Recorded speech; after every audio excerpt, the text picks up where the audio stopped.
Yash company మూసివేయటానికి కూడా ఇష్టపడతాను, కానీ నువ్వు ఆఫీస్లో పనిచేయటం అస్సలు జరగని పని.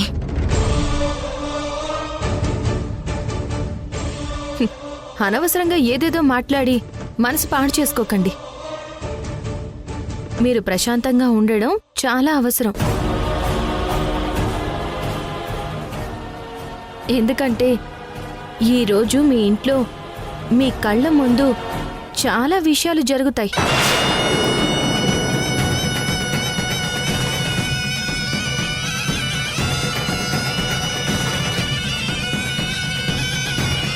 నమ్మలేని నిజాలు ఎన్నో బయటకొస్తాయి. అవి చూసి మీరు షాక్ అవ్వాల్సి వస్తుంది. నా గురించి ఇప్పుడే మీరు బీపీ పెంచుకుంటే అప్పటికి మీ బీపీ హైకి చేరుకుని స్పృహ తప్పి పడిపోతారు.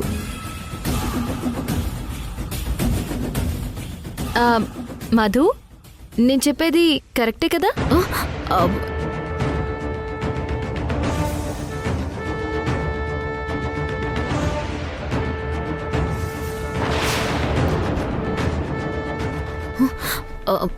రిషి, రా నాన్న.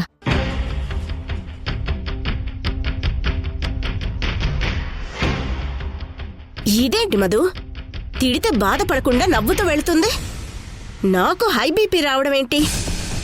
అసలు మన ఇంట్లో ఏం జరుగుతుంది? తను చెప్పేది కరెక్టా అని అసలు నిన్నడగడం ఏంటి మధు? అదేమైనా ప్లాన్ చేసిందా? నీకేమైనా తెలుసా? చెప్పు. ఏమో, నాకేం తెలీదు అత్తయ్య. అసలు నాకేం తెలీదు. సింధు ఏమో షాక్ అంటుంది, మధు ఏమో సింధును చూస్తేనే టెన్షన్ పడుతుంది. అసలు ఏంటిదంతా?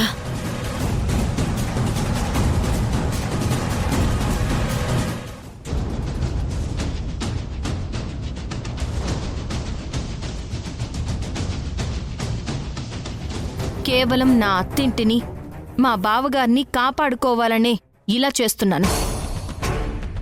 దయచేసి నువ్వు లేగు. లేదు, నేను లేవను. నీ కాళ్ళు పట్టుకునే ఉంటాను.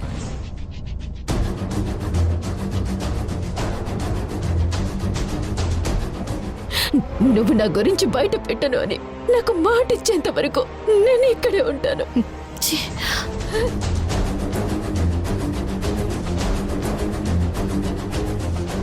సింధుని ఎంత రిక్వెస్ట్ చేసినా తను ఒప్పుకోవడం లేదు. చివరికి తన కాళ్ల మీద పడ్డా కనికరించలేదు. ఏ నిమిషంలో ఏం జరుగుతుందో అని నా తల బద్దలైపోతుంది. ఈ టెన్షన్ తట్టుకోలేకపోతున్నాను.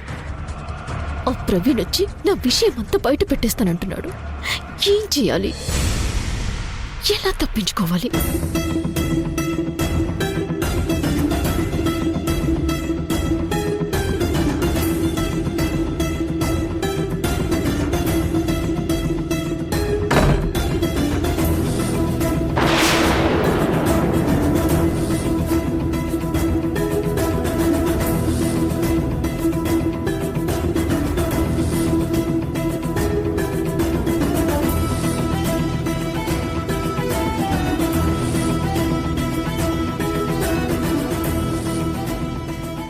ఒక్క నిమిషం రా, నేను మళ్ళీ కాల్ చేస్తాను.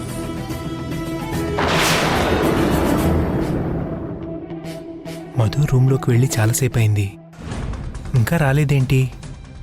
మధు రూమ్లో ఏం చేస్తుంది?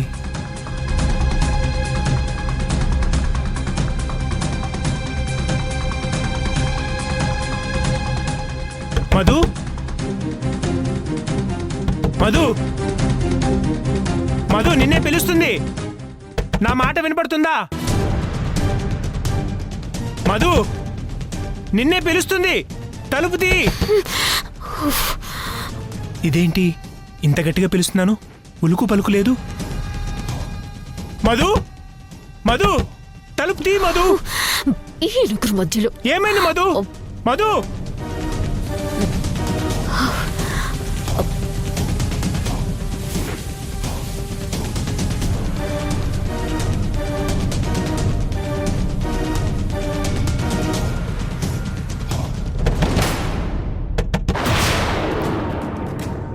మధు ఏమైంది?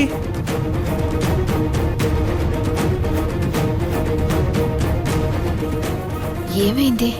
డోర్ క్లోజ్ చేసి రూమ్లో ఏం చేస్తున్నావు? అది నాకు కాస్త తలనొప్పిగా ఉంది, రెస్ట్ తీసుకుంటున్నాను. అయ్యయ్యో, తలనొప్పా? బామ్ ఏమన్నా రాయమంటావా? లేదు లేదు, ఆల్రెడీ బాంబ్ రాసుకున్నాను. నాకు కొంచెం రెస్ట్ కావాలి. కాసేపు నన్ను డిస్టర్బ్ చేయకు, కాసేపు రిలాక్స్ అయ్యి వస్తాను. మీ అమ్మగారు అడిగితే మీరే కొంచెం చెప్పండి ప్లీజ్.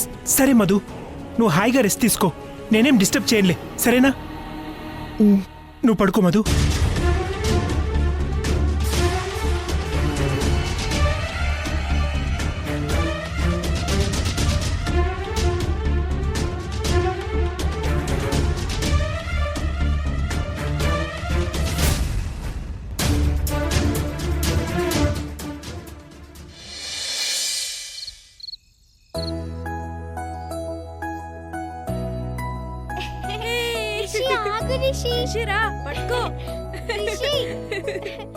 సంధ్య, మధు ఏది ఇందాకటి నుంచి కనబడట్లేదు.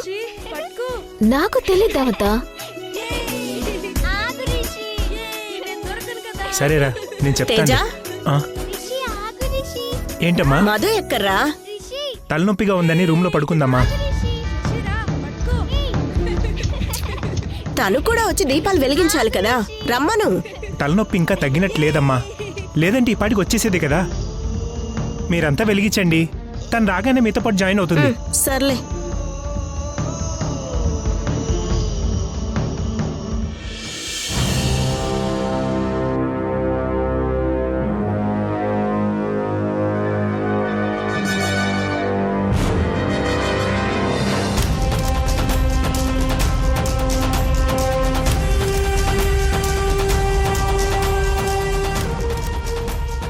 ఈ ప్రవీణ్ ఎక్కడా? ఇంతవరకు రెస్పాండ్ అవ్వలేదే.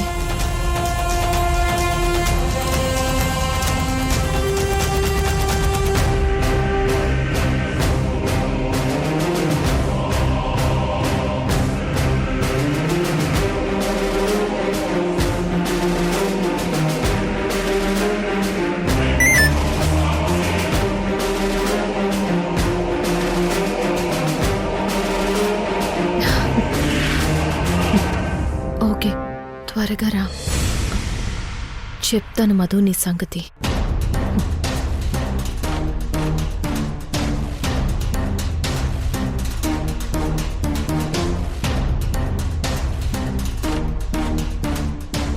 నేను వచ్చాక మాట్లాడతాను. నెక్స్ట్ వీక్ అలా వస్తానులే బెంగళూరుకి. ఓకే, అదే నేను మాట్లాడాను మొన్న వాళ్ళతో. ఒక 2-3 డేస్ తర్వాత వస్తానని చెప్పాను. వచ్చాక నేను మాట్లాడతాను. మధు గురించి తేజాకి తెలిస్తే ఎలా ఫీల్ అవుతాడో ఏంటో పాపం. లేదురా, ఇంకా స్టార్ట్ చేయలేదు. ఇంకా ఫైనాన్స్ అవి ఇంకా కుదరలేదు. తమ్ముడు అవి అరేంజ్ చేస్తా అన్నాడు. నేను వచ్చాక మాట్లాడతాను. నెక్స్ట్ వీక్ అలా వస్తానులే బెంగళూరుకి. తేజ, నేను మళ్ళీ కాల్ చేస్తాను.